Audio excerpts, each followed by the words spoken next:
గత వారంలో మరి నేను మరి నాకు సహోదరులు కంబోడియా దేశానికి వెళ్ళి తిరిగి మళ్ళా క్షేమంగా వచ్చేదానికి ప్రార్థన చేసినటువంటి బ్రదర్స్కి సిస్టర్స్కి అందరికీ క్రీస్తునామమున నాకు తెలియజేస్తూ ఉన్నా. చాలామంది మేము మీకోసం ప్రార్థన చేస్తున్నాము, మీ ప్రయాణం ఎలా ఉంది, మీ ఆరోగ్యం ఎలా ఉందని ఎంతోమంది మరి ప్రోత్సహించి మరి మా కోసం ప్రార్థన చేస్తుండగా వాళ్ళందరిని బట్టి దేవుని స్తోత్రాలు తెలియజేసుకుంటూ మరి ఇక్కడి నుంచి విద్యాన సంఘం నుంచి మరి మేము ముందుగా ప్రకటించాము, ఎవరైనా రావాలంటే ముందు చెప్పని. సోదరులు అన్వేష్ ముందుకు వచ్చాడు. మనకి నెల్లూరు నుంచి మా సహోదరులు ప్రీచర్ కుమార్ సన్ని మేము ముగ్గురము మరియు మా బతిమో సోని నలుగురము క్షేమంగా వెళ్ళడం జరిగింది. దేవుని చిత్తం అయితే నెక్స్ట్ ఇయర్ మళ్ళీ ఫిలిప్పైన్స్లో అదే మీటింగ్ పెట్టాలని నిర్ణయించారు. స్థానిక సంఘం ఎవరైనా ప్రార్థించండి, ప్రిపేర్ అవ్వండి. చాలా ప్రోత్సాహకరమైనటువంటి కార్యక్రమం. 5 రోజుల ప్రోగ్రాం అది. మరి స్థానిక సంఘంలో సామర్థ్యంగా ఉన్నటువంటి ఎక్స్పెన్సివ్ మీటింగ్ కాబట్టి ఇప్పటి నుంచి సిద్ధపడి ఎవరు రావాలన్నా వాళ్ళు మేము వెళ్ళినా వెళ్ళని పరిస్థితుల్లో పంపాలన్నా మరి ప్రార్థన చేసి పంపడానికి అవకాశం ఉంది.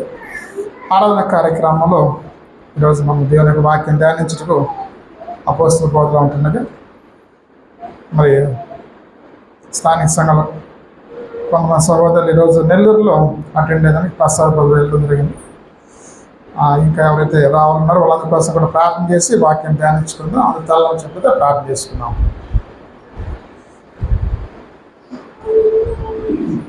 కృపగల మా తండ్రి, జీవంగల మా దేవ, మీ పరిశుద్ధమైన ఘనమైన స్తోత్రాలు.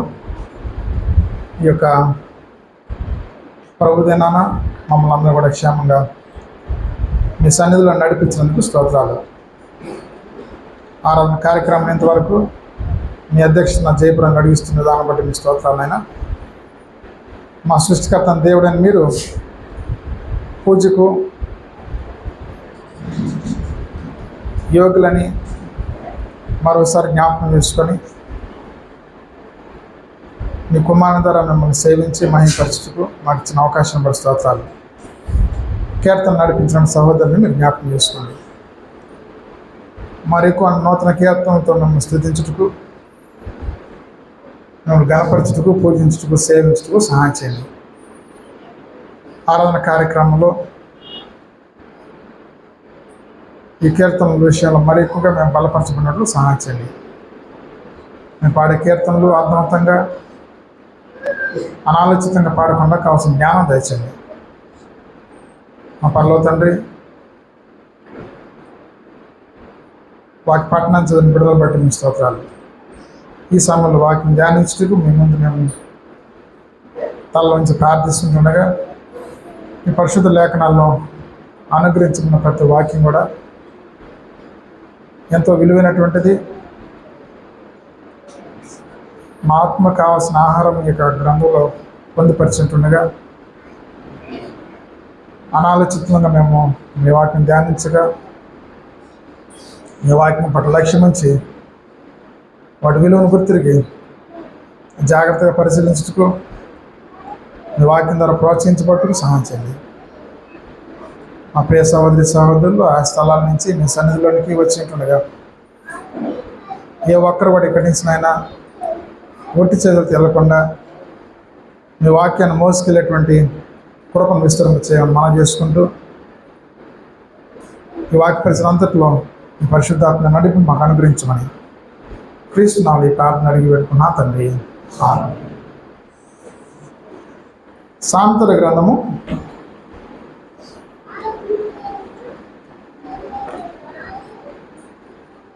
6వ అధ్యాయం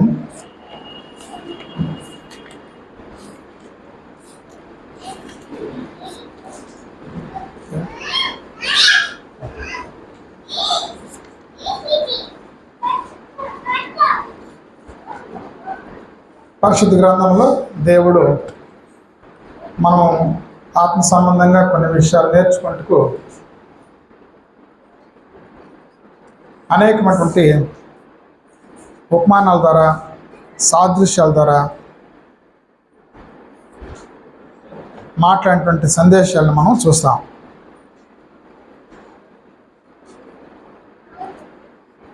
పాములు అనేటువంటి పదాన్ని ఉపయోగించాడు.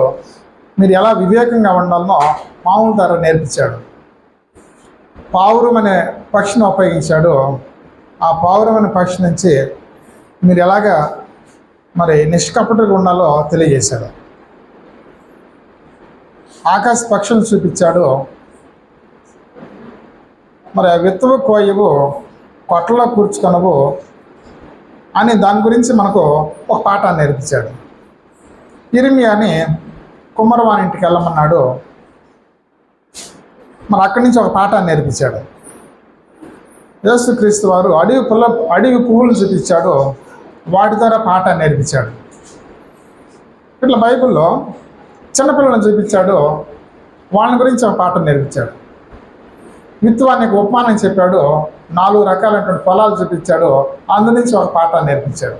కానీ బైబిల్లో అనేక సాదృశ్యాలను ఉపయోగించి వాటి ద్వారా నేర్పేటటువంటి అనేక విషయాలు మనం సత్యాన్ని, పరలోక సంబంధ విషయాల్ని బోధించడము విరివిగా ఆయా స్థలాల్లో మనం చూడగలం. మరి ఇప్పుడు సామెతల 6వ అధ్యాయం నుంచి ఒక చిన్న జీవిని చూపిస్తున్నాడు. దాన్ని మనం చదువుకున్నాం.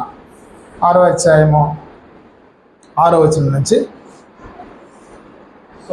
సోమరి చీమల ఎద్దకు వెళ్ళము, చాలా చిన్న జీవన్ గురించి చెప్పాడు.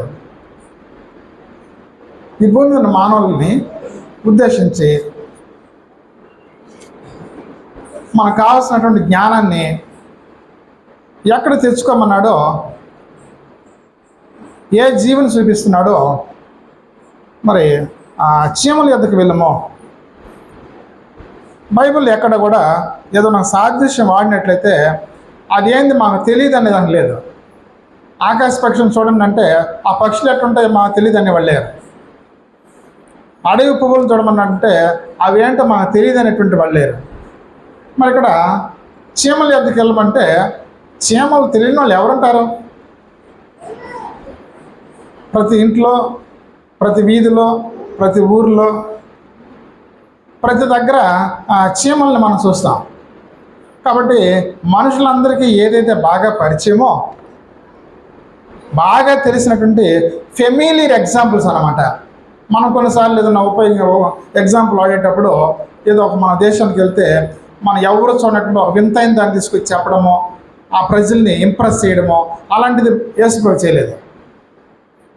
చైనాలో ఎలా జరిగింది, మరి థాయిలాండ్లో ఎలా జరిగింది, కంబోడియాలో ఎలా జరిగింది, తెలియనటువంటి ఎగ్జాంపుల్ చెప్పలేదు ఆయన. అందరికీ బాగా పరిచయమైనటువంటి ఫెమిలియర్ ఎగ్జాంపుల్స్ అనమాట. మీరు చీమల దగ్గరికి వెళ్ళండి.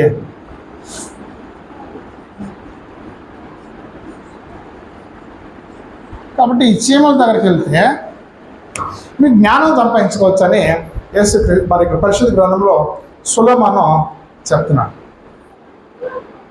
చీమ ఎంత జీవండి. మరి ఏదన్నా చిన్న వస్తువుని గురించి చెప్పేటప్పుడు చీమ అంత అని చెప్తాం మనం. చాలా చిన్న జీవి చీమ. మరి దాని పొడవు కానీ, దాని ఎత్తు కానీ, దాని వెయిట్ కానీ అన్నిటి విషయాల్లో చాలా చిన్న జీవి చీమ. మరి ఈ యొక్క చిన్న జీవి అయినటువంటి చీమ దగ్గర నుంచి మనం నేర్చుకోవాల్సిన విషయాలు ఏదైనా ఉన్నాయా? నిజంగా ఆలోచన చేస్తే దాని యొక్క బరువులో తక్కువ, మరి దాని యొక్క ఎత్తులో తక్కువ, దాని పొడవులో తక్కువ, దాని ఆవిష్కారం కూడా తక్కువే. అలాంటి ఒక బలహీనమైనటువంటి ఒక జీవుల నుంచి ఈరోజు పరిశుద్ధాత్ముడు మనందరితో మాట్లాడాలని ఆయన ఇష్టపడుతున్నాడు. ఎందుకంటే మన ఆలోచనలు ఆయన ఆలోచనలు ఎలా ఉంటాయంటే, భూమికి ఆకాశం ఎంత ఉన్నతంగా ఉందో, తూర్పుకి పరవంట ఎంత దూరంగా ఉందో అలా ఉంటుంది. మనతో మాట్లాడంటే ఇంకేదైనా తీసుకోవచ్చు కదా మనం అనుకుంటామో, కానీ పరలోకన దేవుడు ఈ చిన్న జీవుల ద్వారా మనతో మాట్లాడాలని ఆయన ఇష్టపడి మెన్షన్ చేశాడు. కాబట్టి పరలోకల దేవుడు పరిశుద్ధాత్ముడు ఈ జీవుని ఇక్కడ చూపించి దాని ద్వారా మనం నేర్చుకోమని మనం తెలియజేసినప్పుడు మనం నేర్చుకునే ప్రయత్నం చేద్దాం. నిజంగా దీని గురించి నేర్చుకునే ప్రయత్నం చేసేటప్పుడు ఎన్ని పాయింట్లు ఉన్నాయో బహుశా ఆ పాయింట్లన్నీ కూడా ఈరోజే మనం నేర్చుకోలేకపోవచ్చు. నేను మనకున్న ఆరాధన కార్యక్రమంలో మనకు సమయాన్ని బట్టి కొన్ని మాత్రం నేను చెప్పే ప్రయత్నం చేస్తాను. ఆ తర్వాత ఎవరికున్న అవకాశాలను బట్టి మీరు మళ్ళా కూడా స్టడీ చేసి కొన్ని పాయింట్లు దీంతో యాడ్ చేసుకోవాల్సిందిగా ప్రేమతో మనం చేస్తున్నాం. మొట్టమొదట చీమలో మనం చూసింది ఏంటంటే, నేనే కాదు మనందరం చూసింది ఏంటంటే, అవి చాలా యూనిటీగా ఉంటాయి. చీమల్లో మొత్తం ఏం చూస్తామంటే యూనిటీ చూస్తాం, ఐక్యత. ఈ చీమలో ఎలాంటి యూనిటీ ఉంటుందో మనం చూస్తామో అవన్నీ నడిచేటప్పుడు ఎంత ఐక్యతగా కలిసి నడుస్తూ ఉంటాయో ఎంతమంది పరిశీలించారు? చిన్నపిల్లలకు కూడా తెలుసు, చీమలన్నీ కూడా అవి నడిచేటప్పుడు ఐక్యతగా కలిసి నడవడము. మరి ఏదన్నా ఒక బరువు మొయ్యాలన్నప్పుడు అన్ని కలిసికట్టుగా ఆ బరువును పైకి లేపడము, ఐక్యతని మనం చూస్తాము. ఒకసారి పరలోకల దేవుడు ఆయన బిడ్డలైన మనందరం కూడా ఆ జీవుని చూసి మనము ఐక్యతని, యూనిటీని ఎలా ఉండాలో నేర్పించడానికే దేవుడు ఈ జీవుని చూడమన్నాడేమో. పరిశుద్ధ గ్రంథంలో ఐక్యతను గురించి ఎన్ని దగ్గరలో మనం చూస్తాము. సహోదరులందరూ కూడా ఎలా ఉండాలి? మత్తయి సువార్త 9వ అధ్యాయము 6వ అధ్యాయం 9వ వచనంలో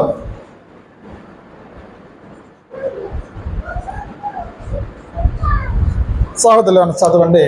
మత్తయి సువార్త 6వ అధ్యాయము 9వ వచనం.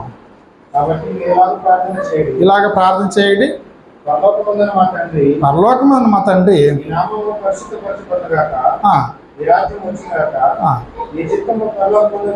నీ చిత్తము పరలోకమందు నెరవేర్చినట్లు. కాబట్టి యేసుక్రీస్తు వారి యొక్క ఆలోచన తన శిష్యులకు ఏమి నేర్పిస్తున్నాడంటే, దేవుని చిత్తం పరలోకం ఎలా జరుగుతుంది, మరి దేవదూతలందరూ కూడా ఎలాంటి ఐక్యత కలిగి పరలోకంలో కొనసాగుతున్నారో, ఈ భూమి మీద తన శిష్యులందరూ కూడా ఆ శిష్యుల యొక్క బోధన ఎవరైతే విన్నారో వాళ్ళందరూ కూడా ఏకంగా ఉండాలి, ఐక్యత కలిగి ఉండాలి. మొత్తం యోహాను సువార్త 17వ అధ్యాయము 24వ వచనం చదువుదాము. యోహాను సువార్త 17వ అధ్యాయము 24వ వచనం. తండ్రి,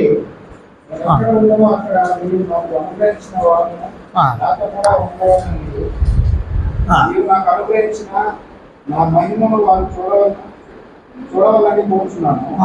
జగత్తు మీద మేయబడుతున్నట్లే నన్ను ప్రేమించింది. మరి 21వ వచనం కూడా చూసినట్లయితే, నా యందు నీవు నేను ఉన్నలాగా వారును మన యందు ఏకమై ఉండవాలని, వారును మన యందు ఏకమై ఉండవాలని వారి కొరకే ప్రార్థన చేయట్లేదు. వారి వాక్యం వలన నా యందు విశ్వాసం ఉంచి వారందరూ ఏకంగా ఉండాలి. మీరు వెళ్ళండి, చీమల కాడికి వెళ్ళండి, వాటిని చూసి మీరు జ్ఞానం తెచ్చుకోండి. మరి చీమలు ఏ విధంగా అయితే ఐక్యతను కలిగి ఉంటాయో, యూనిటీని కలిగి ఉంటాయో యేసుక్రీస్తు బోధిస్తున్నాడు. తండ్రి, నీవు నేను ఏకంగా ఉన్నా. కనుక పరలోకంలో దేవుని యొక్క చిత్తము ఎలా జరుగుతుందంటే ఐక్యత కలిగి కొనసాగుతా ఉంది. నీవును నేను ఏ విధంగా ఐక్యత కలిగి ఉన్నామో ఈ శిష్యులందరూ కూడా అపోస్తులు ఐక్యత కలిగి ఉండాలి, ఏకంగా ఉండాలి. వాళ్ళే కాదు, వాళ్ళ బోధ వలన ఎవరైతే వస్తారో ఆ వచ్చినటువంటి వాళ్ళందరూ కూడా ఐక్యత కలిగి ఉండాలి అని ప్రార్థన చేశారు. సహోదరులు ఐక్యత కలిగి ఉండాలి. కొరింథీయులకు రాసిన మొదటి పత్రికలో 1వ అధ్యాయం 10వ వచనం చూసినట్లయితే, మొదటి కొరింథీ 1:10 సహోదరులారా, ఆ, మీరందరూ ఏకభావంతో మాట్లాడవాలని కాబట్టి మీరందరూ ఏకభావంతో మాట్లాడాలని నేను కోరుకున్నాను. ఏక తాత్పర్యం ఉండాలి, ఏకభావం ఉండాలి. క్రైస్తవులు ఎలా ఉండాలనో, దేవుని యొక్క బిడ్డలు ఎలా ఉండాలనో ఐక్యత గురించి చెప్తున్నాడు. ఫిలిప్పీ పత్రిక 1:27 ఫిలిప్పీ పత్రిక 1:27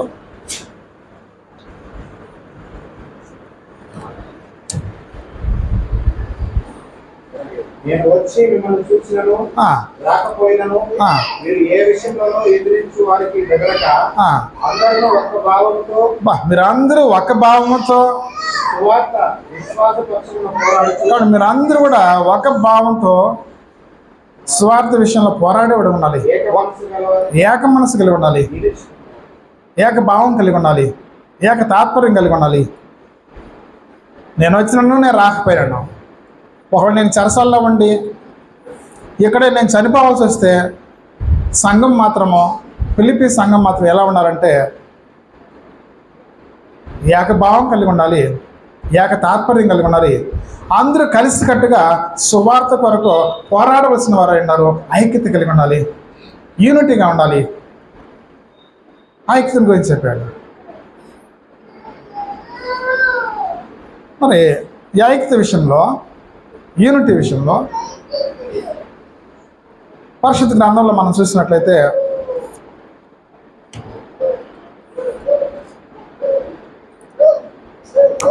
అబ్రహాంకి తన యొక్క సహోదరులు కుమారుడైనటువంటి లోతుకి వివాదాలు వచ్చాయి. వివాదాలు వచ్చిన తర్వాత వాళ్ళు ఎలాంటి నిర్ణయానికి వచ్చారంటే మనం విడిపోదాము, మనం విడిపోయి సమాధానంగా ఉందాము అని ఒక నిర్ణయానికి వచ్చారు. పౌలుకి బర్నబాకి మార్క్ విషయంలో వివాదం వచ్చినప్పుడు సార్ మన ఇద్దరు విడిపోయి సమాధానంగా ఉందాము ఒక నిర్ణయానికి వచ్చారు. కొరింథీ సంఘంలో కలహాలు ఉంటే ఉన్నాయి, అందరం కలిసే ఉందాము ఒక నిర్ణయానికి వచ్చారు. కాబట్టి కలహాలు పెట్టుకొని కలిసి ఉండడము, కలహాలు పెట్టుకొని విడిపోవడము ఇవన్నీ కాదు. ఎలా ఉండాలనో కీర్తన గ్రంథం 133 చెప్పేశాడు. కీర్తన గ్రంథము 133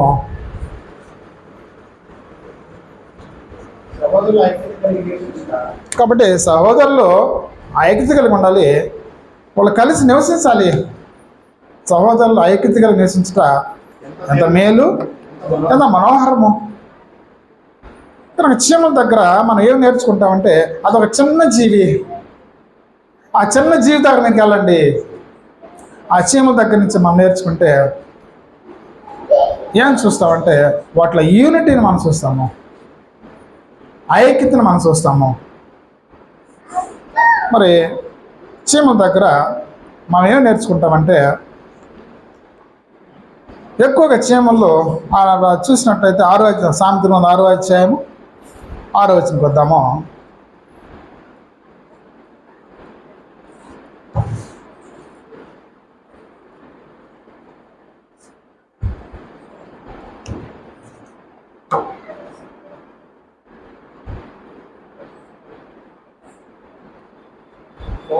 సోమరి కాబట్టి సోమరి చీమల యొద్దకు వెళ్ళము. కాబట్టి వాటికి నడతలను కనిపెట్టండి. వాటి నడతలు మనం కనిపెట్టినప్పుడు వాస్తవంగా వాటి నడతలు ఎలా ఉంటాయంటే ఎప్పుడు కూడా అవి పరుగులే. వాటి నడతలు అవి ఎప్పుడు కూడా పరుగులు చేస్తూ ఉంటాయి. They run and run.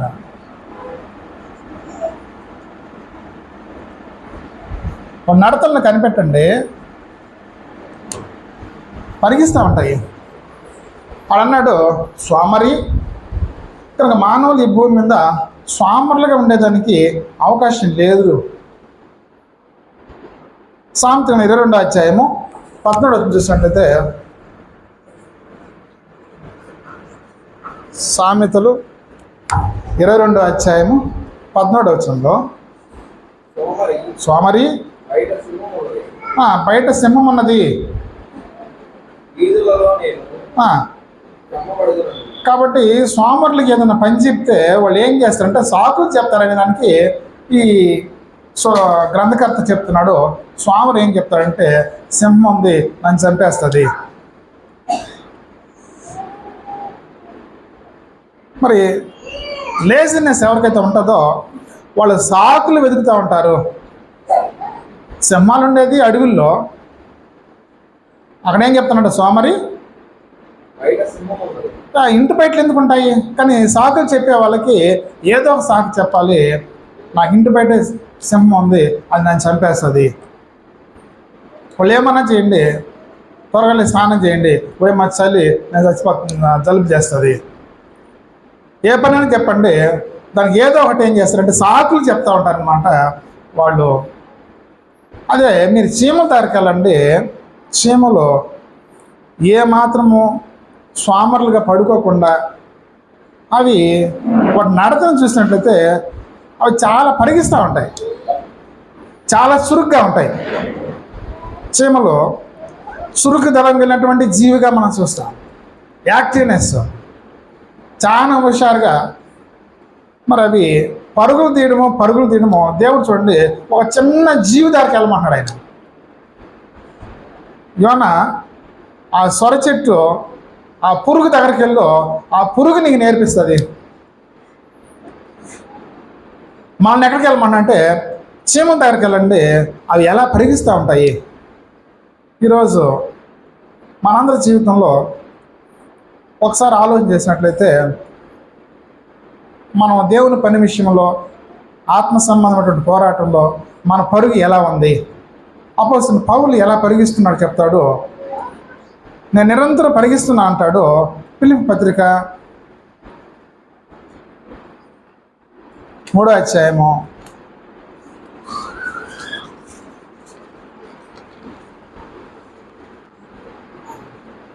12వ వచనం చూసినట్టయితే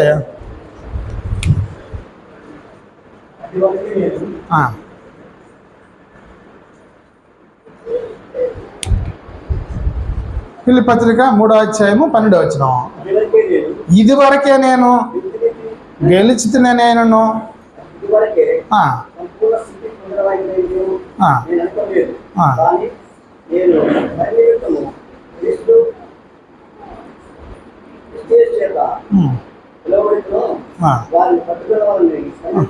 దాన్ని పట్టుకున్న వాళ్ళని పరిగెత్తున్నాను. So I'm not walking, I'm not going very slow. నేను పరిగెత్తున్నాను అన్నట్టు అపోస్తలుడైన పౌలు వాడిని పదాన్ని చూసినట్లయితే 1 కొరింథీ 9వ అధ్యాయము 25వ వచనం చూసినట్లయితే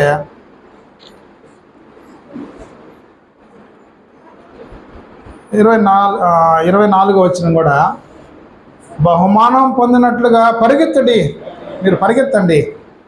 సో మనందరం కూడా సురుగుదనం కలిగినటువంటి ఆత్మ సంబంధం దేవుని విషయాల్లో పరిగెత్తేటువంటి వారంగా,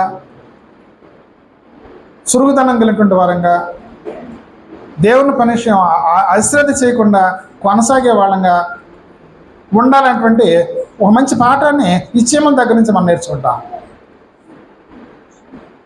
పరిగెత్తండి, చురుగ్గా ఉండండి, దేవుని పనులు అశ్రద్ధగా చేయబాకండి.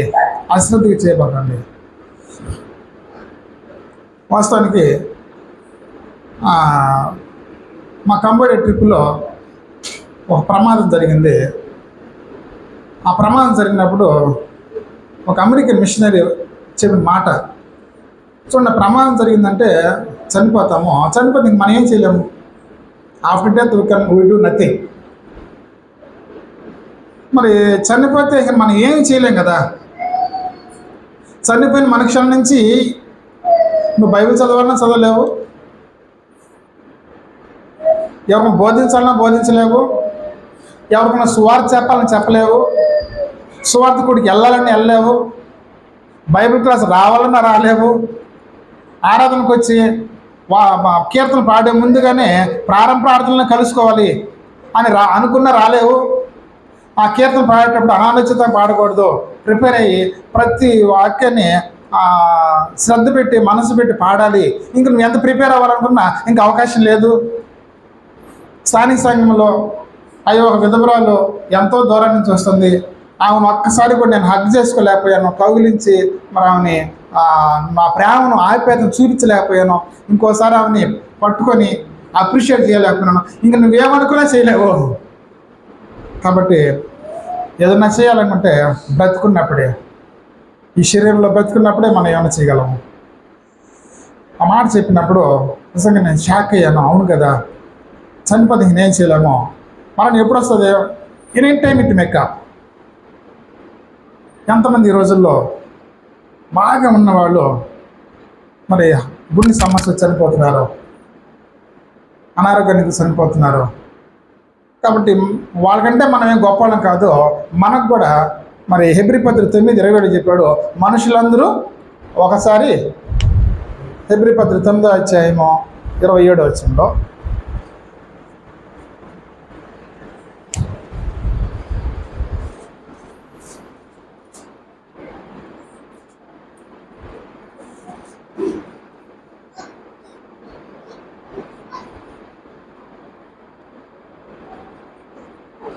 హెబ్రీ పత్రిక 9:27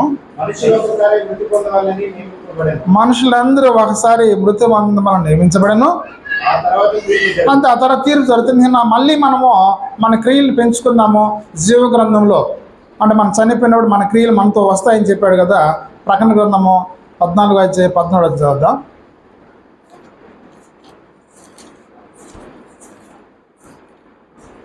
ప్రకటన గ్రంథం 14:17.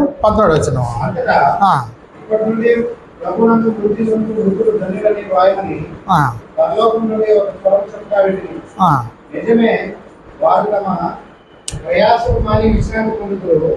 వారి క్రియలు వాళ్ళ వెంట పోవును, వారి క్రియలు వాళ్ళ వెంట పోవును. సో నా ధనవంతుడు చనిపోయాడు, ఆ అగ్నిజ్వాల పడిపోయాడు, నేను ఈ అగ్నిజ్వాల యాతన పడుతున్నాను. మరి తన క్రియలు తన వెంట వెళ్ళున్నో ఏమాత్రం ఈ భూమి మీద ఉన్నప్పుడు ఆ యొక్క తన వాకిట పడినటువంటి లాజర్ని కనికరించినట్లయితే, అతను కురుపులతో నిండి ఉన్నాడు కనీసం పరామర్శించినట్లయితే, మరి వస్త్రహీనుడై ఉన్నాడు కనీసం బట్టలు ఇచ్చినట్లయితే, ఆకలితో ఉన్నాడు కనీసం భోజనం పెట్టినట్లయితే, మరి బయట గేటు దగ్గర ఉన్నారు కనీసం విశ్రాంతి అతనికి ఆశ్రయం కల్పించినట్లయితే, ఒక క్రియ కూడా చేయలేదు, తన క్రియలు తన వెంట పోయే అవకాశం లేదు. అయ్యా ఇంకొక అవకాశం ఇవ్వండి అంటే ఇంకొక అవకాశం లేదు. కాబట్టి చీమల దగ్గర నుంచి మనం నేర్చుకున్నది అవి నిరంతరం పరిగిస్తూ ఉంటాయి. ఈరోజు మనందరం కూడా, నేను కానీ మనందరం కూడా చాలాసార్లు ఈ పరిగెచ్చి పనిచేసేటువంటి సురుగుదనం లేనటువంటి ఒకవేళ మందమతులుగా మనం కానీ ఉంటే దేవుడు చెప్తున్నాడు, మీరు చీమల దగ్గరికి వెళ్ళండి, ఆ చీమలు మీకు నేర్పిస్తాయి, వాడి పరుగులు చూడండి, వాళ్ళ నడతను కనిపెట్టండి అన్నాడు.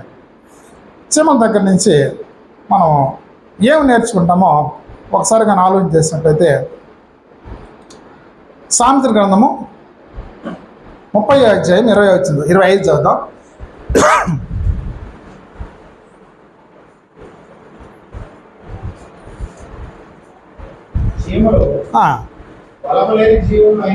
బలమైన జీవులైనను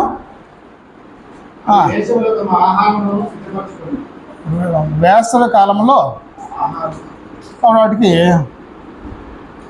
ముందు చూపు ఉంటుంది అన్నమాట. చీమలకి ఏముంటుందంటే అవి చాలా బలం లేనటువంటి జీవులు. వేసవికాలం కొరకు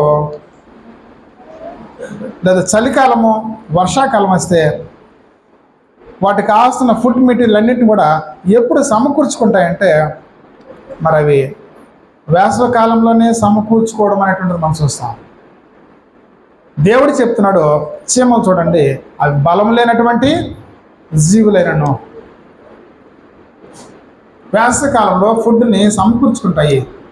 చదవండి మళ్ళీ ఆ వాక్యాన్ని.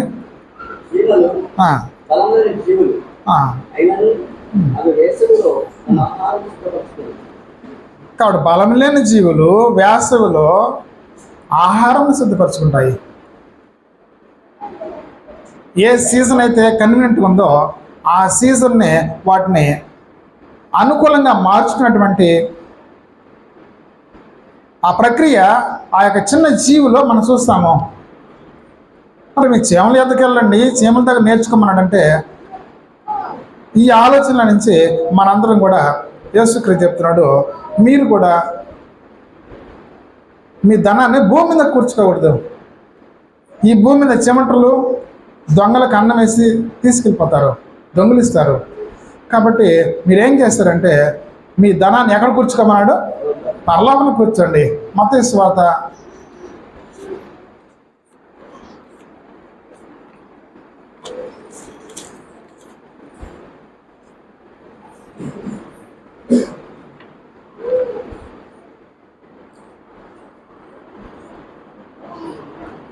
6వ అధ్యాయము వచ్చిన ఎవరు చదవగలరు?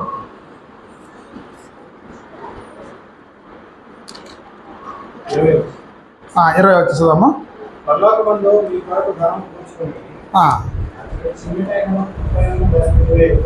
కాబట్టి పరలోకంలో మన ధనాన్ని కూర్చుకోవాలి. ఈ చిన్న జీవులు చూడండి, వాటి కోసము వేసవిలో అవి ధనము కూర్చుకుంటున్నాయి. సో మనందరం కూడా మన ధనాన్ని పరలోకంలో కూర్చుకోవాలి. మరి పరలోకంలో ధనం సంపాదించాలంటే ఎప్పుడు సంపాదిస్తాము? పరలోకంలో మన ధనం ఎప్పుడు సంపాదిస్తాము? ఈ భూమి మీద చిన్నపిల్లలు పనిచేయలేరు, వృద్ధులు పనిచేయలేరు. పని చేయగలిగినటువంటి వాళ్ళు ఎవరంటే ఇంకా చిన్నపిల్లలు చేయలేరు, వృద్ధులు చేయలేరు. రిటైర్ అయిపోయిన తర్వాత ఇంకెవరైనా చేయగలిగేది? యవ్వనస్తులు. కాబట్టి యవ్వనస్తులు దేవుడు పని చేయగలరు. కనుక నా బైబిల్లో యవ్వన కాలంలో దేవుని యొక్క కాడి మోయట నరునికి మేలు. బైబిల్లో ఒక యవ్వనస్తులు చూస్తాము. ఫిలిప్పీ పత్రిక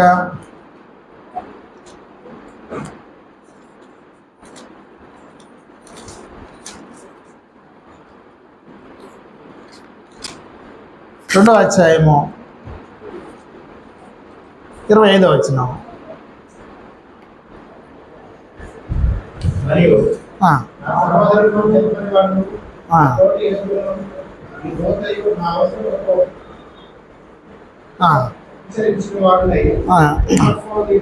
ఎఫ్రోదీతును అతడు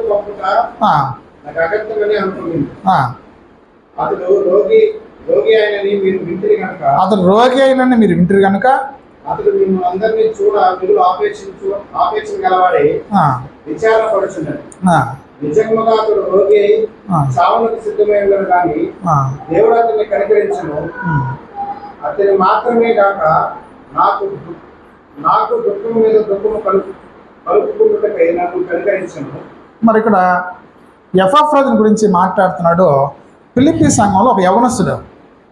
మరి ఆ ఫిలిప్పీ పట్టణంలో ఒక యవనస్తున్నటువంటి ఎఫ్రోదితు పౌలు రోమా పట్టణంలో ఆయన చెరసాల్లో బంధించున్నారు. మరి చెరసాల్లో బంధించినప్పుడు ఈ సంఘము కొన్ని కానుకల్ని సేకరించి కాంట్రిబ్యూషన్స్ పౌలు గారి పంపాలని నిర్ణయించుకున్నారు. మరి డబ్బులైతే కాంట్రిబ్యూషన్ రెడీ చేశారు. 1000 కిలోమీటర్ దూరము. ఆ రోజుల్లో బస్సులు లేవు, ట్రైన్లు, ఫ్లైట్లు లేవు. పోతే నడిచిపోవాలి, స్టేమర్లు ఎక్కాలి. మరి 1000 కిలోమీటర్ దూరం రోమా పట్టణంలో ఉన్నటువంటి పౌలు గారిని ఈ వనరులన్నీ ఎవరు తీసుకెళ్ళి హ్యాండ్ ఓవర్ చేస్తారు? ఎవరు తీసుకెళ్తారు? ఒక యవనస్తుడు ముందుకు వచ్చాడు. మరి అవన్నీ కలెక్ట్ చేసుకొని మరి పౌలు గారు తీసుకెళ్ళి హ్యాండ్ ఓవర్ చేశాడు. ఆయన రిసీవ్ చేసుకున్నట్టు కూడా ఈ పత్రికలు రాస్తాడు అన్నమాట. 4వ అధ్యాయము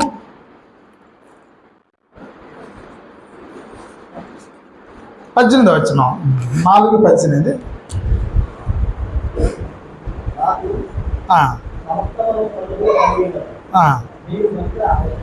మీరు పంపిన వస్తువులు ఎపఫ్రోదు వాళ్ళని పుచ్చుకొని, మీరు పంపినట్టు ఆ యవనస్తులు ఎపఫ్రోదు వాళ్ళు పుచ్చుకున్నాను.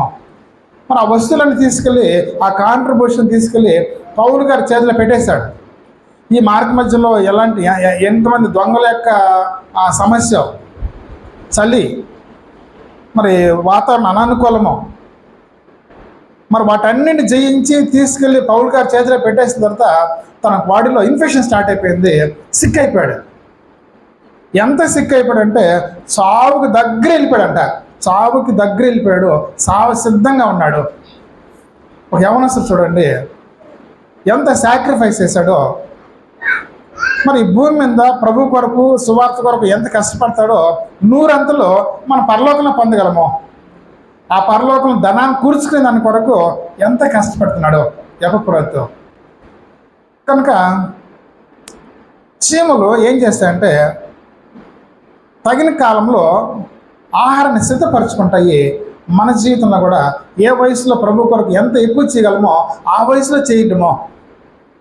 కొన్నిసార్లు మనం వృద్ధాప్యం అయిపోయిన తర్వాత అప్పుడు మనం ఏం చేయలేం అనుకుంటాం, అప్పుడు చేయగలిగినటువంటి పని చేయడం. ఒక మిషనరీని మీరు చక్కగా బోధిస్తున్నారు, మీరు బోధించేటువంటి పాఠాల్లో ఎందుకు ఒక బుక్ రాస్తే అందరూ చదువుకుంటారు కదా అంటే ఆయన అన్నాడు, నేను ఇప్పుడు బుక్ రాసినాను కానీ కూర్చుంటే పరిగించి పని చేయలేను, కూర్చొని చేసే పని ఎప్పుడు చేస్తానంటే ఆఫ్టర్ మై రిటైర్మెంట్ అన్నాడు. నేను రిటైర్ అయిపోతే నేను నడవలేను, ఎక్కువసేపు ప్రయాణం చేయలేను, అప్పుడు నేను కూర్చోవలసి వస్తుంది. అప్పుడు నేను ఏం చేస్తానంటే రైటింగ్ వర్క్ అప్పుడు స్టార్ట్ చేస్తాను. కాబట్టి వృద్ధాపన చేసే పనులు వృద్ధాపనలో, యవన కాలంలో చేసే పనులు యవన కాలంలో, బాల్యదశలో చేసే పనులు బాల్యదశలో. చీమలు చూడండి ఒక సమయం సమ్మర్ అనగానే వేసవికాలంగానే ఆ సీజన్ ఎలాగైతే అవి సద్వినియోగం చేసుకుంటాయో మనందరి జీవితంలో కూడా చీమలు చూసి నేర్చుకోండి, వాటి నడతని మీరు కనిపెట్టండి అన్నాడు. అవి ముందు చూపుకెళ్ళినటువంటి జీవులు. మరి చీమలు చూసి మనం ఏం నేర్చుకుంటాం? మేము చాలాసార్లు జంగాలపల్లిలో పుట్ట దగ్గర కూర్చుంటే అది లైన్గా పాడు చూసాం. క్రమశిక్షణ చీమలు ఏముంటుందండి? క్రమశిక్షణ, క్రమంగా, డిసిప్లిన్. ఎంత డిసిప్లిన్గా చీమలు నడుస్తూ ఉంటాయి. కనీసం మీరు ఒక పెన్సిల్ని అవి లైన్లో పోయేటప్పుడు ఒక పెన్సిల్ పెట్టండి, అటు తిరుక్కొని అయినా మళ్ళీ లైన్గా పోతూ ఉంటాయి. ఒకటి అడ్డం వచ్చింది అయినా తిరుక్కొని మళ్ళీ లైన్లోనే పోతూ ఉంటాయి. మళ్ళీ అక్కడ మీరు ఫింగర్ పెట్టండి, మళ్ళీ దాటుకొని అటు తిరుక్కొని మళ్ళీ లైన్లో పోతూ ఉంటాయి. చీమలు చూడండి ఒక క్రమశిక్షణని. మరి ఈరోజు పెట్రోల్ బంక్లో ఆయిల్ పోసుకుందామని ఆ బండి ఆపితే దాన్ని వెనక ఇంకొకరు రావాలి, ఇంకో అతను ఏం చేస్తుంటే నేరుగా చట్టు పెట్టేస్తాడు. ముందు వెహికల్ పోతా ఉంది, వెనకాల ఆపుకుంటాము. మన వాళ్ళు చూడండి నేరుగా తీసుకొచ్చి ఈ పక్క పెట్టేస్తాడు. ఇంకా ముందటివి బండ్లు ఆగిపోతాయి, ట్రాఫిక్ జామ్. ఇంకా వాడిని ఇటు రావాలంటే ఈ పక్క బండ్లు, అట్ట పోవాలంటే ఆ పక్క బండ్లు నీకు తీయలేదు. ట్రాఫిక్ ఎంత స్తంభించిపోద్దో ఇండిసిప్లిన్. సో ట్రాఫిక్లో no discipline, petrol bunk no discipline. కొన్నిసార్లు ఆ బఫే సిస్టమ్ అని భోజనం, ఆ భోజనం దగ్గర చూడండి ముందు వెళ్తూ ఉంటారో వెనకాల వెళ్తుంటారో వాళ్ళు వెనక నిలబడదామన్నటువంటి ఆలోచన ఉండదో వాళ్ళు తీసుకొచ్చి ముందు నిలబెట్టేస్తారు, దాటేస్తూ ఉంటారు. మేము జింబాబ్వే పోతే పెట్రోల్ బంకులో లైన్గా నిలబడుకున్నారు. నాకు ఆశ్చర్యమైంది, ఒకదానికి ఎలా నిలబడుతున్నారు వీళ్ళంటే వాళ్ళు అన్నారు, మాకు స్వతంత్రము లేటుగా వచ్చింది, అప్పటి వరకు బ్రిటిష్ వాళ్ళు మమ్మల్ని పరిపాలించారు, మాకు డిసిప్లిన్ నేర్పించారు. ముందు వెహికల్ ఉంటే దాన్ని వెనకనే నిలబడవు కానీ మళ్ళీ అడ్డం వచ్చి పెట్టకూడదు, ముందు అంటే దాటిపోకూడదు, ఓవర్టేక్ చేయకూడదు అని మాకు నేర్పించారని చెప్పారు. కనుక మనకి ఎక్కడ కూడా డిసిప్లిన్ లేనటువంటి హోటల్ పోయినా నో డిసిప్లిన్, బఫే సిస్టంలో నో డిసిప్లిన్, ట్రాఫిక్లో no discipline, petrol bunk no discipline. So మేము చిక్కమూరులో హాస్టల్లో మాకు నేర్పించింది ఏంటంటే అన్నం పోవాలి అందరూ లైన్గానే పోవాలి, స్కూల్కి పోవాలన్నా లైన్గానే పోవాలి. సో లైన్గా పోవడం అలాగే చిన్నప్పుడు నేర్పించేశారు మా మైండ్లో. అది నేర్చుకున్న తర్వాత ఇప్పుడు ఇండిసిప్లిన్ చూస్తామంటే నిజంగా చాలా వీ ఫీల్ అన్కంఫర్టబుల్, చాలా అసౌకర్యంగా ఫీల్ అవుతున్నాం. దేవుడు అన్నాడు, నేను కానీ మనందరం కూడా చీమల దగ్గరికి వెళ్ళండి, అవి ఎంత క్రమంగా నడుచుకున్నాయో, ఎంత డిసిప్లిన్గా ఉన్నాయో, చిన్న జీవి. కాబట్టి మనందరం కూడా మనకిచ్చిన బోధ ప్రకారం క్రమంగా నడుచుకోవాలి. ఫిలిప్పీ పత్రిక 3వ అధ్యాయము 16వ వచనం, 3:16. ఆ, ఆ, ఆ. ఆయనను ఇప్పటి వరకు మనకు లభించిన దాన్ని బట్టి లభించిన దాన్ని బట్టి క్రమంగా నడుచుకుందాం. మనకేమైతే బోధ లభించిందో ఆ లభించిన బోధను బట్టి క్రమంగా నడుచుకుందాం. ఆజ్ఞ అతిక్రమే పాపము. యోహాను రాసిన మొదటి పత్రిక 3వ అధ్యాయము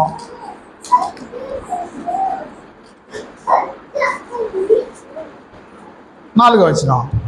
మొదటి యోహాను 3:4.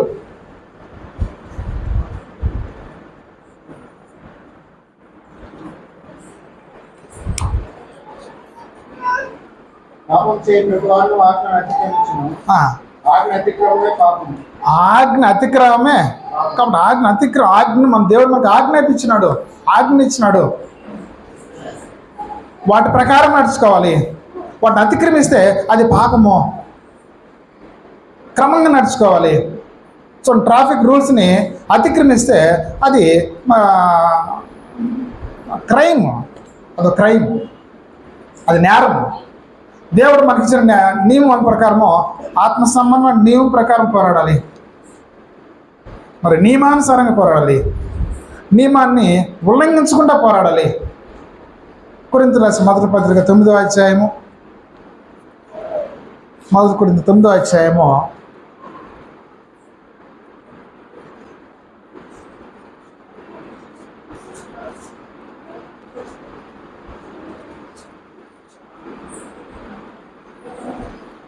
24వ వచనం చూసినట్లయితే, పందెం రంగంలో పరిగెత్తు వారందరూ పరిగెత్తుతారు కానీ ఒక్కడే బహుమానం పొందుతారని మీకు తెలియదా? అందువల్ల మీరు బహుమానం పొందినట్లుగా పరిగెత్తాలి. సో బహుమానం పొందినట్లుగా పరిగెత్తాలి. తిమోతి పత్రికలో చెప్పేశాడు, పరిగెత్తువాడు నియమానుసారంగా పరిగెత్తాలని. 2 తిమోతి 2వ అధ్యాయము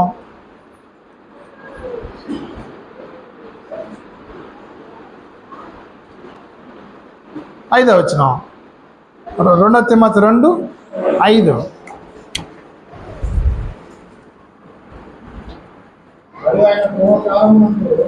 2 తిమోతి 2వ అధ్యాయము 5వ వచనం. జట్టి అయిన వాడు పోరాడినప్పుడు, కాబట్టి నియమం ప్రకారం పోరాడుకుంటే, కాబట్టి నియమం ప్రకారం పోరాడాలి. పోరాడేవాడు ఎలా పోరాడాలంటే నియమం ప్రకారము పోరాడాలి.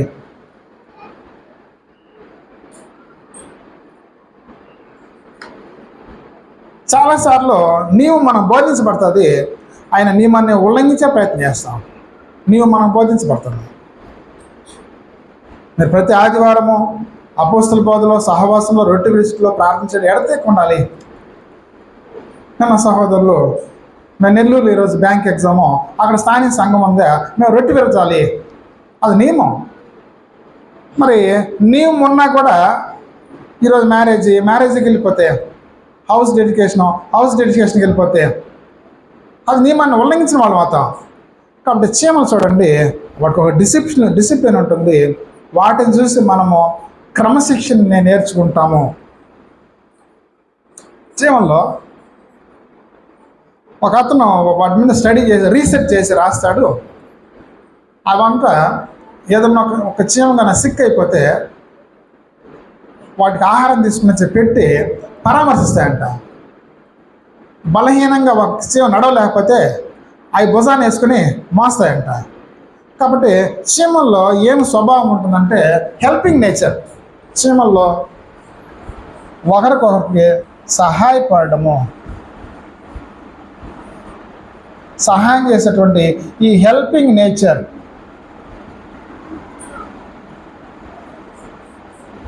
నేచర్ని ఈ చీమల్లో మనం చూస్తాం.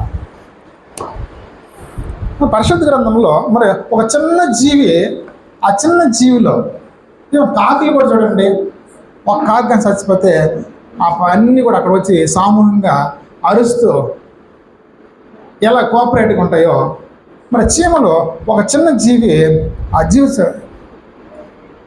తోటి జీవులు ఏదన్నా ఒకటి సిక్ అయితే, బలహీనం అంటే కలిసి సహాయం చేసేటువంటి, పరామర్శించేటువంటి ఆ యొక్క లక్షణం ఆ చిన్న జీవిలో ఉంటుందంట. క్రైస్తవులండి, మనకు దేవుడు ఎన్ని విధాలుగా we need to help one another, బలహీనలకి మీరు చేయుతనివ్వమని పరిశుద్ధ గ్రంథంలో ఎన్ని దగ్గర మనం చూస్తాము. గలతీ పత్రిక 6వ అధ్యాయము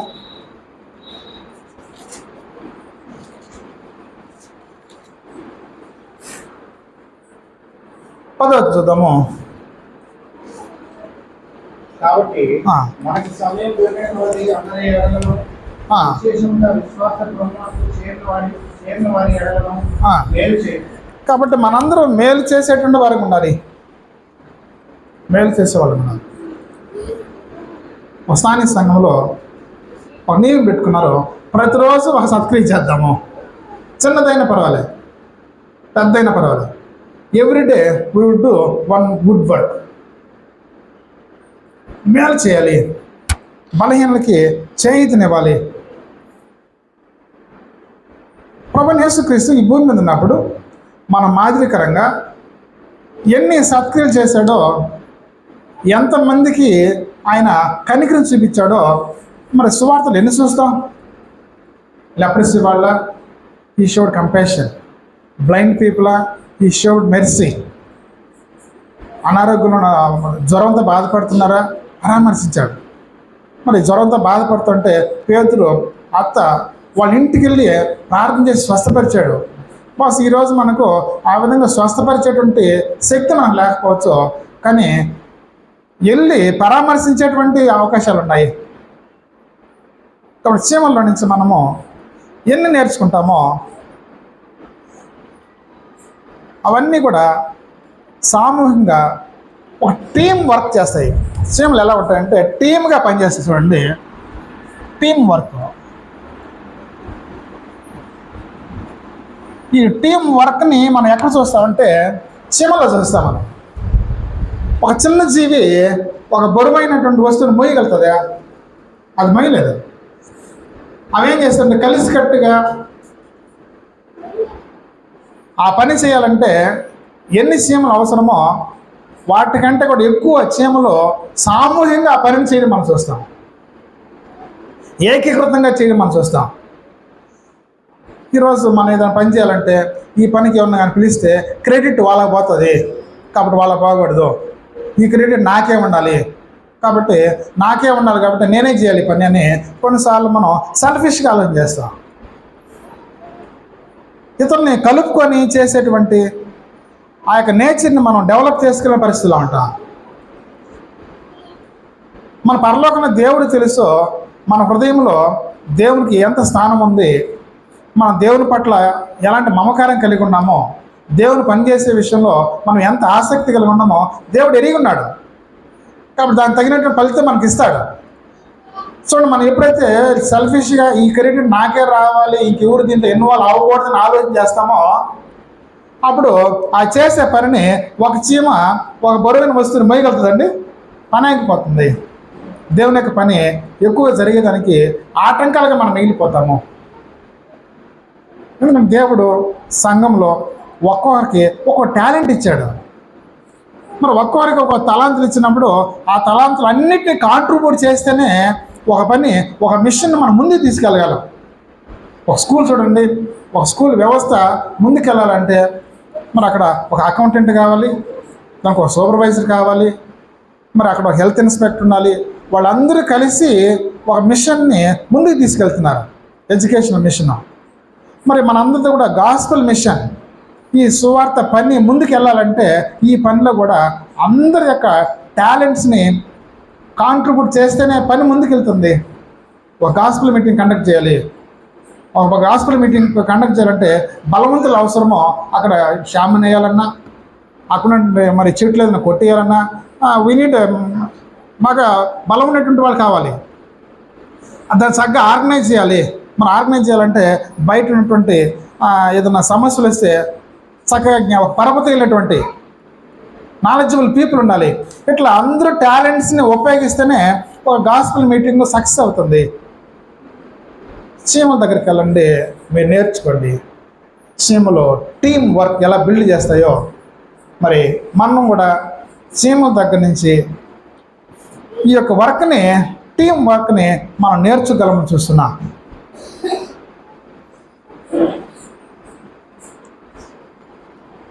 చిన్న జీవి, అందులో నుంచి ఏం నేర్చుకుంటాం మనం? చీమలు చూడండి, ఎవ్రీ యాంట్ దే వర్క్ అనమాట. ప్రతి చీమ కూడా పరిగిస్తుంటుంది, పని చేస్తూ ఉంటుంది, ప్రతిదీ పని చేస్తుంది చీమలు. ఏ ఒక్కటి గమ్మన కూర్చోదు. సో ఎవ్రీ యాంట్, ప్రతి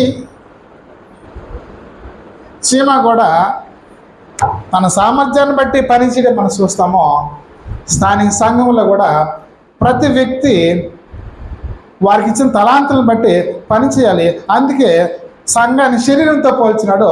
శరీరంలో ప్రతి అవయము ఎలా పనిచేస్తుందో సంఘములో కూడా ప్రతి వ్యక్తి పనిచేయాలని రోమపత్రిక 12వ అధ్యాయము, ఈ అధ్యాయం మొత్తం ఈ అందరూ పని కలిగి ఉండాలని చెప్తాడు. అన్నీ చదవకపోయినా కొన్ని చదువుతాము. 4వ వచనం,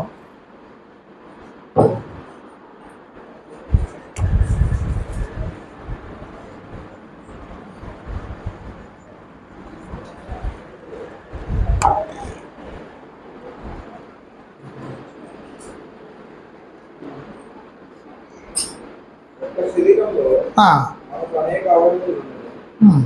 ఈ అవయవములన్నిటినీ ఒకటే కలిగి ఎలా ఉందో అలాగే అనేక విధమైన మనకు క్రీస్తులో ఒక శరీరంలో ఉంది, ఒకరికొకరు ప్రత్యేకంగా అవయవమై ఉన్నాం. కాబట్టి ఒక శరీరంలో 8వ వచనం చదువుదాము. 6వ వచనం కూడా, మనకు అనుగ్రహించిన కృప చొప్పున వివిధ కృపావరం కలిగిన వారైనాము కనుక ప్రవచించే వారమైతే విశ్వాస పరిమాణం ప్రవచించము, పరిచర్య అయితే పరిచర్లను, బోధించేవాడితే బోధించడాను, హెచ్చరించేవాడితే హెచ్చరించడాను పని కలిగి ఉందాము. సో స్థానిక సంఘంలో ప్రతి ఒక్కరు కూడా పని కలిగి ఉండాలి అనేటువంటి ఒక మంచి పాఠాన్ని ఈ చీమల దగ్గర నుంచి మనం నేర్చుకుంటాం. కొన్నిసార్లు నెల్లూరు నుంచి ఒక సహోదరులు వచ్చి ఆయన ఫోన్ చేసి చెప్పింది, మీ విజ్ఞాన సంఘంలో ఎవరు చెప్పకపోయినా మరి పాత్రలు గడిగేస్తున్నారు, కాంట్రిబ్యూషన్ లెక్కేసేవాడు కాంట్రిబ్యూషన్ లెక్కేస్తున్నారు, అన్నాలు వడ్డించేవాళ్ళు అన్నాలు వడ్డిస్తున్నారు. మీరు చెప్పారా వాళ్ళకి ఇవన్నీ చెప్పారు? నేను చెప్పలేదు. వాళ్ళు ఓన్ ఇంట్రెస్ట్. నేను ఎవరిని కూడా బ్రదర్ నువ్వు ఈరోజు వడ్డించాలని, నువ్వు ఈరోజు బాత్రూమ్ కడగాలని మేము ఎవరికి చెప్పము. చీమలకి నాయకులు లేకపోయినాను అయినా ఉన్నాడంటే, చీమలు చూడండి వాటికి నాయకుడు లేకపోయినాను అవి పని చేస్తున్నాయి కదా. మనందరం నాయకుడు యేసుక్రీస్తే, ఆయన మన రాజు, ఆయన మన ప్రభు. మనకిచ్చిన తలాంతల్ని మరి ఆ సహోదరులు మన స్థానికంగా గుర్తించాడు. అందరూ పనిచేస్తున్నారు మీ సంఘంలో. కనుక చీమల దగ్గర నుంచి మనం నేర్చుకోవాల్సిందంటే, చీమలు ప్రతిదీ కూడా పని కలిగి ఉంటుంది. Every member they must work for the smooth function of the body of Jesus Christ. యేసుక్రీస్తు శరీరము పని చేయాలంటే స్థానిక సంఘంలో అందరం కూడా పనిచేయాలి. ఎవరికి ఇచ్చిన తలాంతం వాటిని ఉపయోగించి మరి దేవునిగా పని జరిగించాలని ఇక్కడ మనం చూస్తాం. సమయం ఉంటే ఇంకెన్ని విషయాలు మాట్లాడగలం. చీమల గురించే చెప్పేదానికి ఒక ఎంతమంది సైంటిస్టులు ఇంకా రీసెర్చ్ చేస్తున్నారంట. ఈ యొక్క చీమల గురించినటువంటి శాస్త్రం ప్రత్యేకంగా ఒక శాస్త్రం డెవలప్ చేశారంట. ఏదో మిరింకాలజీ అనేటువంటి ఒక శాస్త్రము ఈ యాంట్స్ మీద రీసెర్చ్ చేసి రాసినటువంటి శాస్త్రం. వీటిలో మరి ఈ యొక్క చిన్న జీవుల నుంచి ఒక పెద్ద శాస్త్రమే రాస్తున్నారంట. పరలోకంలో దేవుడు ఇది చిన్న జీవాన్ని మీరు నిర్లక్ష్యం చేయబాకండి, అక్కడికి వెళ్ళండి, మీరు నేర్చుకోండి. ఇర్మియా మీరు కుమ్మరవానికి వెళ్ళండి, కుమ్మరవాని దగ్గర నేర్చుకో. ఆకాశ పక్షిని చూసి ఆకాశం నేర్చుకోండి. ఇక్కడ అంటున్నాడు మీరు చీమల దగ్గరికి వెళ్ళండి. 6వ అధ్యాయం చదువుకొని ముగించుకుందాం. సామెతల 6వ అధ్యాయము 6 నుంచి 8 వరకు. చీమల ఎద్దకు వెళ్ళము, నడతను కనిపెట్టి జ్ఞానం తెచ్చుకున్నాము. వాటి న్యాయాధిపతి లేకుండాను, పై విచారణకర్త లేకుండాను, అధిపతి లేకుండాను వేసవకాలం ఆహారం సిద్ధపరచుకున్నాం. కోతకాలంలో ధాన్యం కూర్చుకున్నాం. కాబట్టి చీమల ఎద్దుకు వెళ్ళి మీరు నేర్చుకోండి. పై విచారకర్త లేడు, అధిపతి లేడు, అవన్నీ ఎలా పనిచేస్తున్నాయో ఈ యొక్క ఉదయకాల సమయంలో చీమల దగ్గర నుంచి పరలోకన దేవుడు ఈ సిలబస్లో ఈ పరిశుద్ధ గ్రంథంలో పొందుపరిచాడు ఎ స్మాల్ యాంట్, చిన్న చీమ. ఈ ఆలోచనలు మీరు దగ్గర పెట్టుకొని ఇంకా మీరు మీకున్నటువంటి వనరులు గూగుల్ సెర్చ్ అయితేనేమి, డిక్షనరీలు అయితేనేమి, ఇంకున్న బుక్స్ని మీరు పరిశీలించి ఇంకా సైన్స్ టీచర్లు అడగండి, వాళ్ళు ఇంకా చీమ గురించి ఎన్ని విషయాలు చెప్తారు సైన్స్ టీచర్స్. వాటన్నిటిలో నుంచి ఆత్మ సంబంధంగా నేర్చుకునే చాలా విషయాలు ఉన్నాయి. అందులో భాగంగా ఈరోజు కొంచెం చీమలు ఐక్యత కలిగి ఉంటాయని, క్రమశిక్షణ కలిగి ఉంటాయని, సహాయం చేసే మా నేచర్ కలిగి ఉంటాయని, ఎప్పుడు కూడా సురుగుదనం కలిగి ఉంటాయని, అవన్నీ టీం వర్క్ కలిగి ఉంటాయని, ముందు చూపు కలిగి ఉంటాయని, ప్రతి చీమ పనిచేస్తుందని, ప్రతి చీమ కూడా అవి పని వాటికి ఒక పర్పస్ ఉంటుంది అన్నమాట, ఒక గోల్ ఉంటుంది. ఈరోజు ఎక్కడికి వెళ్ళాలి, ఫుడ్ ఎక్కడ ఉంది, గోల్ సెట్ చేసుకుంటాయి. అనేకమైనటువంటి పాఠాలు చిన్న జీవుల నుంచి మనం నేర్చుకునేదాన్ని దేవుడు ఈ యొక్క అంశాన్ని పొందుపరిచినందుకు దేవుడు ఇచ్చిన మంచి వాక్యాన్ని బట్టి తండ్రి నేను దేవుని స్తోత్రాలు తెలియజేసుకుంటూ, నేను వ్యక్తిగతంగా ఈ చిన్న జీవుల నుంచి చాలా నేను ఆలోచిస్తుంటే మరి ఈ జీవుల నుంచి ఇవన్నీ కూడా మనం ఎందుకు నేర్చుకోవాలన్నటువంటి ఆలోచన నాకు వచ్చింది. ఈ ఆలోచనలో బ్రదర్స్కి సిస్టర్స్ కూడా ఉపయోగపడతాయని మీతో పంచుకోవడం జరిగింది. శ్రద్ధగా విన్నందుకు బ్రదర్స్కి సిస్టర్స్కి అందరికీ కూడా ప్రభువుని వందనాలు తెలియజేస్తూ విద్యా క్రీస్తు సంఘము ఈ ఆగస్టు మాసం మొదటి ఆదివారం వాక్యాన్ని మీతో పంచుకునే దానికి ఇచ్చిన అవకాశాన్ని బట్టి సంఘానికి వందనాలు తెలియజేసుకుంటూ వాక్య పరిచయం చేస్తుంది.